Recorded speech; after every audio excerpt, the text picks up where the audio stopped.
어떤 사회가 정의로운 사회인가? 정의의 기준은 무엇인가? 어떻게 하면 평등해질 수 있을까? 사회 경제적 불평등을 어느 정도 선까지 용인할 수 있을까?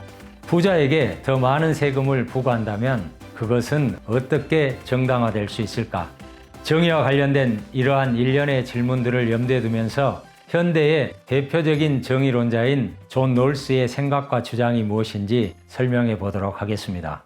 롤스는 자신의 정의론을 한마디로 이렇게 말했습니다. 공정으로서의 정의, justice as fairness. 말하자면 공정이 정의다고 말한 것이죠. 공정, 공정성, 공정함, fairness가 중요하다는 것이죠. 정의로운 사회라면 말할 필요도 없이 당연히 모든 과정과 절차, 그리고 그 결과가 공정해야겠죠. 롤스에게 고민스러운 문제는 이런 것이었던 것 같습니다. 사회의 기본 구조, 사회의 근간이 되는 근본적인 원리 원칙은 무엇이겠는가? 만약 우리가 자유롭고 합리적인 개인들이라면, 그리고 모두가 다 평등한 위치에 있다면 그때 우리는 사회 공동체의 기본 구조와 조건으로 어떤 근본적인 원리 원칙을 채택할 것인가?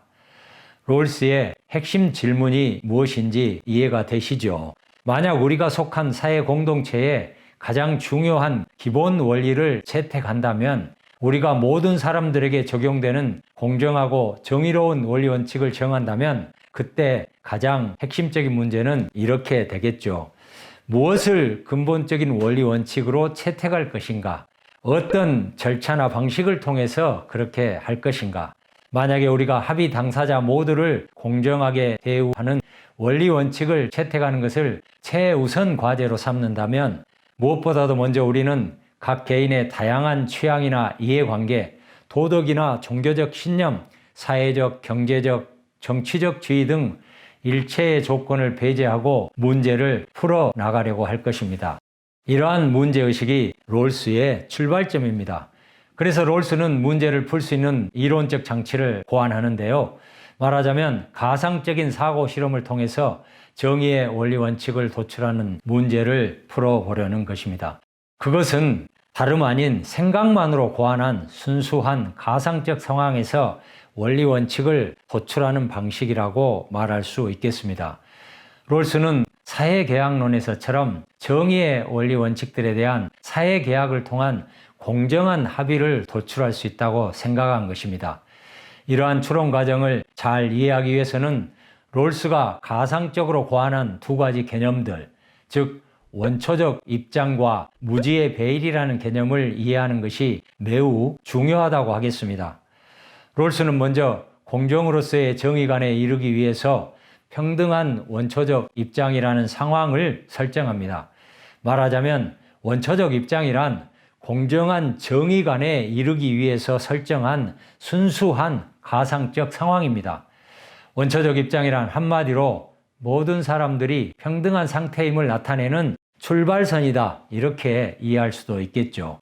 그러한 평등한 상황에서는 아무도 자신의 사회적 지위나 계층상의 위치를 알 수 없습니다. 어느 누구도 자기가 어떤 소질이나 능력, 지능, 체력 등을 타고났는지를 모르는 것이죠. 심지어 자신의 가치관이나 특수한 심리적 성향까지도 전혀 모른다고 가정되는 것입니다. 다시 말하지만 이러한 원초적 상황이란 모두가 다 평등한 상황이라고 말할 수 있습니다. 두 번째는 무지의 배일이라는 개념인데요. 정의의 원칙들은 무지의 배일 속에서 선택되어집니다. 무지의 배일이라는 말은 말 그대로 아무도 자신에 대하여 아는 것이 없다는 그런 뜻입니다. 그렇게 되면 어느 누구도 타고난 우연의 결과나 사회적 여건의 우연성으로 인해 유리하거나 불리해지지 않게 됩니다. 모든 사람이 동등한 상황에 놓여 있기 때문에 어느 누구도 자신의 특정 조건에 유리한 원칙들을 구상할 수 없게 되는 것이죠. 만약에 반대로 사람들이 자신의 처지와 여건을 알고 있다면 자기 자신에게 유리한 원리 원칙을 채택할 것이라는 생각이 깔려 있는 것이죠. 이러한 문제를 해소하기 위해서 무지의 배일이라는 상황이 설정된 것입니다. 무지의 배일 속에서 원초적으로 평등한 상황에서 정의의 원리 원칙들이 채택되기에 바로 그 때문에 그렇게 채택된 원리 원칙들은 공정한 합의의 결과로 간주될 수 있다는 것입니다. 구성원들의 합의는 원초적으로 평등한 위치, 상태 혹은 상황에서 이루어져야 하는데 그때 각 개인들은 무지의 베일에 가려져 있다고 하겠습니다. 말하자면 각자가 자신이 구체적으로 어떤 사람인지 전혀 모르는 상태에서 모두에게 가장 공정하고 합리적인 원리 원칙들을 채택한다고 가정하는 것입니다. 각자는 자기가 어떤 개인적 특성, 타고난 능력과 욕망, 그리고 이익 관심을 가지고 있는지를 일일이 알 수 없습니다. 이뿐만이 아닙니다. 좋음이나 선에 대한 개인의 도덕적 관념이나 심리적인 기호나 성향도 알 수 없습니다. 또한 자신의 경제적 사정이나 사회적 지위에 대해서도 전혀 알 수 없습니다. 이렇게 되면 결과적으로 무지의 베일 속에서 원초적으로 평등한 상황에서 정의의 원리 원칙들이 채택되기 때문에 바로 그 때문에 그러한 원리 원칙들은 공정한 합의의 결과로 간주될 수 있다는 것입니다. 정의의 원리 원칙들은 무지의 베일 속에서 원초적으로 평등한 상황이라는 추론 과정을 통해서 달리 말하자면 자유롭고 합리적인 사람들의 공정한 합의를 통해서 도출되게 되는 것입니다. 이렇게 도출된 정의의 원리 원칙들은 두 가지인데요. 그것을 차근차근 설명해 보겠습니다. 첫 번째 원칙은 모든 사람이 양심의 자유와 사상의 자유 등 인간의 다양한 기본적 권리를 평등하게 누릴 수 있어야 한다는 원칙입니다. 두 번째 원칙은 사회적, 경제적 불평등을 해소하기 위해서 어떤 원리 원칙을 가져야 할 것인가 하는 문제와 관련됩니다. 앞에서 강조한 것처럼 정의의 원리 원칙들은 사회 공동체의 근본적인 기본 구조와 원리 원칙을 정하는 문제와 관련된데요. 말하자면 사회 공동체 구성원들의 기본적인 권리와 의무를 평등하게 정하고 사회적, 경제적 이익 배분을 정하는 문제라고도 말할 수 있습니다. 롤스는 정의의 두 원칙들을 다음과 같이 정식화하여 제시합니다. 제1원칙은 다음과 같습니다. 모든 사람은 다른 사람들의 유사한 자유와 양립할 수 있는 가장 광범위한 기본적 자유에 대하여 동등한 권리를 가져야 한다. 첫 번째 원칙을 평등의 원칙이라고 부르기도 하는데요. 사회 구성원들의 기본적인 권리와 의무를 평등하게 정하는 문제와 관련됩니다. 시민의 기본적 자유권이 균등하게 분배되어야 하는데요. 이를테면 정치적 자유, 선거권과 피선거권, 언론과 집회의 자유, 양심과 사상의 자유, 재산권과 더불어 신체의 자유, 그리고 법에 의해 규정된 부당한 체포 및 구금을 당하지 않을 자유 등이 모든 사람에게 균등하게 배분되어야 한다는 뜻입니다. 정의로운 사회라면 모든 시민들은 동등한 기본적 자유를 누려야 하겠지요. 말하자면 사회 구성원들은 신체, 직업, 언론, 출판, 집회, 결사, 정치 활동에 관한 자유와 더불어서 양심, 사상, 가치관, 세계관, 종교의 자유를 누려야 합니다.